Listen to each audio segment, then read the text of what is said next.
تو امام کا مقتدیوں کے ذمے کچھ حقوق ہے، ہمیں چاہیے کہ ہم ان حقوق کو سمجھ لیں، ان حقوق کو پہچان لیں۔ اگر ہمارے اندر ان تمام حقوق کے اندر کچھ کمی ہے تو ہمیں چاہیے کہ ہم اس کمی کو دور کریں۔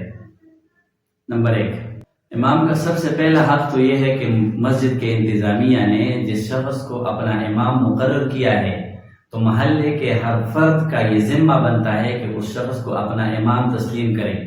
جب انتظامیہ نے ایک شخص کو امام مقرر کر دیا تو پھر کسی کو یہ حق حاصل نہیں ہے کہ اس امام کی ذات پر کیچڑ اچھالے۔ امام کی چغلی اور غیبت سے بچا جائیں۔ یہ نہیں ہے کہ امام کے پیچھے تو آپ نے نماز پڑھ لی، جب آپ مسجد سے نکلے پھر امام کی چغلی اور غیبت شروع ہو گئی۔ غیبت کرنا ویسے ایک بہت بڑا گناہ ہے۔ ہمیں چاہیے کہ ہم دل سے اپنے امام کی عزت کریں، کیونکہ ہماری نمازیں امام کی نماز کے ساتھ وابستہ ہیں۔ جب تک امام نماز کے لیے کھڑے نہیں ہوں گے ہم کھڑے نہیں ہو سکتے، جب تک امام رکوع نہیں کرے گا ہم رکوع نہیں کر سکتے، جب تک امام سجدہ نہیں کرے گا ہم سجدہ نہیں کر سکتے۔ تو ہماری نمازیں امام کی نماز کے ساتھ وابستہ ہے، تو ہمیں دل سے امام کی قدر کرنی چاہیے۔ امام کا چوتھا حق، امام کی ذاتی عزت کے ساتھ ساتھ امام کی حوصلہ افزائی بھی کریں۔ اگر امام کو کوئی پریشانی ہے تو مقتدیوں کو چاہیے کہ امام کے اس پریشانی کو دور کریں۔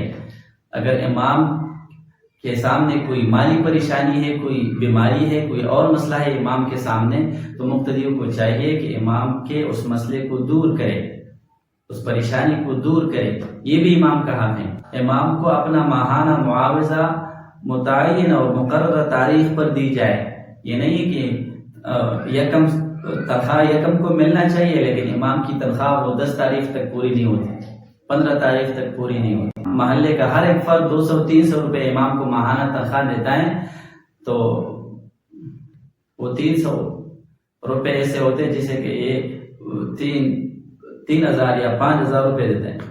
امام کا تنخواہ یا 15,000 ہوگا یا 20,000 ہوگا یا 25,000 ہوگا یا 30,000 ہوگا۔ 30,000 تو بہت زیادہ ہوتا ہے، 30,000 مشکل ہے پاکستان میں ہو، لیکن بہرحال اتنا ہوتا ہے امام کا تنخواہ۔ اس پہ کام نہیں چلتا۔ آج کل مہنگائی بہت زیادہ ہے، تو مقتدیوں کو چاہیے کہ امام کے تنخواہ کے علاوہ امام کی مدد کرے، تنخواہ کے علاوہ امام کی مدد کرے۔ ہر نوکر پیشہ فرد کا ہفتے میں 1 دن چھٹی ہوتا ہے۔ اسی طرح اگر امام بھی کسی دن کسی ضرورت سے، کسی مجبوری سے نماز کے لیے نہ آئے تو کسی مقتدی کو یہ حق حاصل نہیں ہے کہ وہ مقتدی امام سے پوچھے، استاد جی کل آپ نہیں آئے تھے، کہاں گئے تھے، کیوں گئے تھے؟ اب ہمارے امام ہیں، ہر وقت ہمارے لیے حاضر رہیں۔ کسی مقتدی کو یہ حق حاصل نہیں ہے۔ میرے بھائیوں، یہ